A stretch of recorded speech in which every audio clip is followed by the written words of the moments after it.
Hi guys, welcome back to Goodbye Grains. I'm Alicia and today we are going to be talking about my herb and tomato garden. I'm hesitant to even call it a garden because what it really is just some planter boxes that are on our back patio. I had mentioned this in probably a video about a month ago, maybe 2 months ago, that we cannot have raised garden beds. We rent our home, and so we can't go tearing up the backyard and putting in raised garden beds. So I'm doing the next best thing, and we purchased, last season, we purchased some kind of like long long square rectangular boxes, and then a couple of pots. And then this year we purchased a couple more after kind of having one season to figure out maybe what works here in Colorado. Now we've decided on what types of plants that we want to grow. One of the best investments, I think, is for herbs. At least here in Denver, most herbs, like if you want to buy some for a recipe or something like that, you usually get, I don't even have any because now I use what's in our garden, but they're kind of like this size of a kind of a plasticky clear thing that probably has approximately, say, a quarter of a cup of herbs. And those are anywhere from $2 to $4 depending on what kind of herbs that you want. And very often, a lot of the recipes that I try out and create and just kind of different ideas that I come up with, I only need maybe a tablespoon, 2 tablespoons of those herbs. And so a lot of it goes to waste. I do try to kind of plan accordingly to use up the herbs, but now I can just go out there and use, these are actually, I'll show you, these are the scissors that I have. And I just kind of go out there and snip off a couple of stems depending on which herb it is, and then wash it, pat it dry with a paper towel, and then it's ready to use. And we bought our herbs at kind of a combination of different places. Most of them were from Sprouts, and then some from other stores and stuff, but it was only about $3.50 per plant. And so it's approximately the same price as if you bought it in the store, but you're hopefully going to be able to use it for, you know, many different recipes, you know, weeks and months, especially if you live in a climate where you can grow herbs, you know, year round, or you can move them indoors and then you can continue to grow them during the winter months and stuff like that. You get a lot of life out of your herbs. So a little bit about how we started our herb garden first, and then I'll kind of talk a little bit about the tomatoes. I did a lot of research reading. There's some books out there. I'll go and grab one of them to kind of see which herbs worked well together and which ones you can grow together. So different herbs require different watering, require different sunlight needs, things like that. Different types of soil even. Soil, I ended up kind of buying mostly the same exact kind of soil that I used for everything, but some people really do buy different kinds of soil for different types of plants. Since we're doing mostly herbs and then just a couple tomatoes, we just bought one giant bag and we're using that. If you have compost, that would be fantastic. Unfortunately, we didn't have any of that. We didn't have access to any of that. So we just used soil that we purchased from the store. But I tried to group certain types of plants together. There are some plants too that are known to kind of take over. The main one that I purchased that's kind of known to take over is spearmint.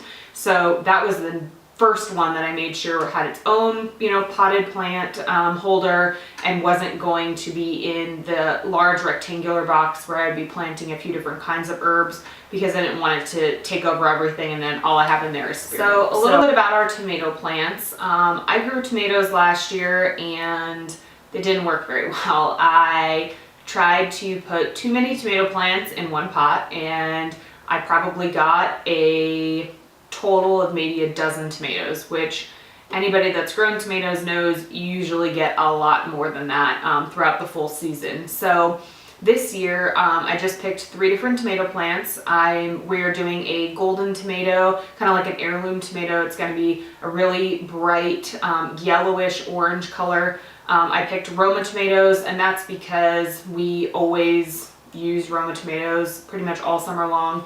And then The last one I picked is it's called a patio tomato, which they're known for growing pretty well in pots. So I wanted to see kind of how that would work this year. Lastly, we are actually growing a pepper plant, and these peppers are called Santa Fe peppers. They are approximately the same heat as like a jalapeno, but I figured jalapenos are so easy to buy at the store, at the farmer's market, that I wanted to grow a pepper that, you know, might be a little bit more difficult to find, and you know, give a new pepper a try. I've never cooked with, or at least that I know of, have ever eaten a Santa Fe pepper, and so wanted to, you know, try something new, and it looks like it should grow pretty easily in a pot as well. So what I'm going to do, I'm shooting this video early. I'm going to go outside and kind of show you just a little bit of how I have the plants separated out. I'll list in the description box below all of the different plants that we are growing, so that if you want to take a look for reference. But I will go outside and I'll show you guys all the different plants that we're growing right now. These are plants that I planted approximately 2 to 3 weeks ago, so they're starting to really begin to grow, and we've been watering them and everything. So I'll show you again in about a month or two when the full tomato plants are growing and hopefully starting to produce some tomatoes, and then you can see kind of how the herbs are filling in, and kind of we'll do a little bit of a you know, checkup, I guess, on the herb garden, so you can see how it is going, and this way give you a little bit of a kind of a before and after. So let's head outside. So these are the herbs that I'm growing. I have this is garlic chive, this is sage, and then English thyme.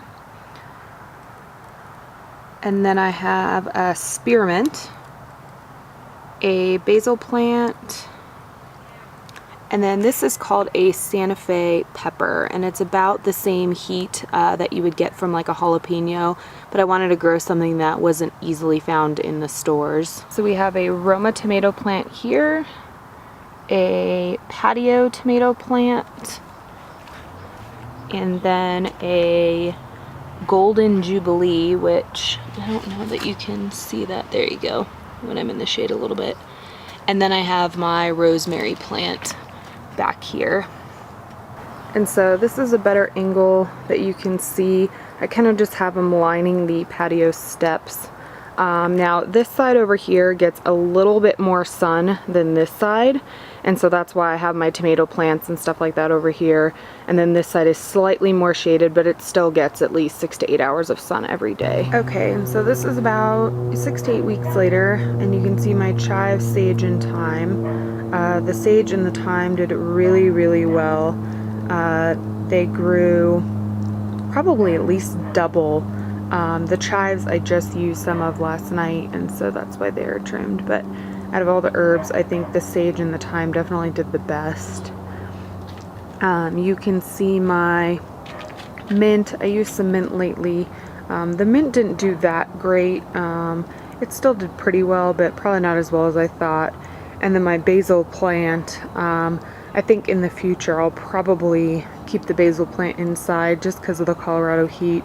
You can see some browning on the stems, but it's still alive and kicking, but probably not for too much longer. And then this is my pepper plant. Let's see if I can zoom a little bit better. These peppers are great. They're really mild. I've used one of them. We still have a couple on there. But a nice little pepper plant, a cool new pepper to use out. This is a Santa Fe pepper. And then last, these are my tomato plants. The first one we have is the Roma, then the patio tomato, and then the heirloom. As you can see, all three of them grew a lot. I've used some tomatoes from each of them, and there's still some left on the plants. The patio one did the best, probably because I believe it's been created to be in more of a potted plant type of situation rather than in a large garden. But the Roma's doing really well, and surprisingly the heirloom tomato grew incredibly tall. Almost like tall and skinny, whereas the patio one is kind of short and a little bit more like a bush. And then you can sort of see right back here, is my rosemary. My rosemary is also doing pretty well. Hopefully I'll bring that plant inside in the winter and then kind of keep it alive through the winter and then bring it back out here next spring and maybe plant it in a bigger plant, since rosemary is usually planted in more of like a large container since it grows like a bush. The rosemary has actually been pretty overall, good. I would say the things that ended up working out the best were definitely the sage, the thyme, and then also the tomatoes. Just because having fresh tomatoes to just kind of slice up and add to a salad and stuff is really awesome. And then the sage and the thyme just grew so easily, and it's so nice to just be able to come out here and snip off some herbs, wash them, and then throw them into my dishes. So hopefully this inspires you to do your own garden. I'm definitely learning, not an expert by any means, but just wanted to kind of show you what I did here in Colorado. So I will see you guys soon. So I hope this video was helpful for anybody that is, considering growing their own herbs or tomatoes, or planting a garden. It's definitely, pretty cool to be able to just go outside and, pick some of your fresh tomatoes or pick some of your fresh herbs and use them in recipes. So one thing, this is the book that I was referencing. It's called The Cook's Herb Garden. My husband actually got this for me for Christmas a couple years ago. I'll link it down below. But it's also really helpful. It gives you kind of tips of how to properly, cut your herbs back, how to trim them, watering, sunlight, everything like that. So I will see you guys next week with a new recipe, and hope you guys have a great weekend. Bye.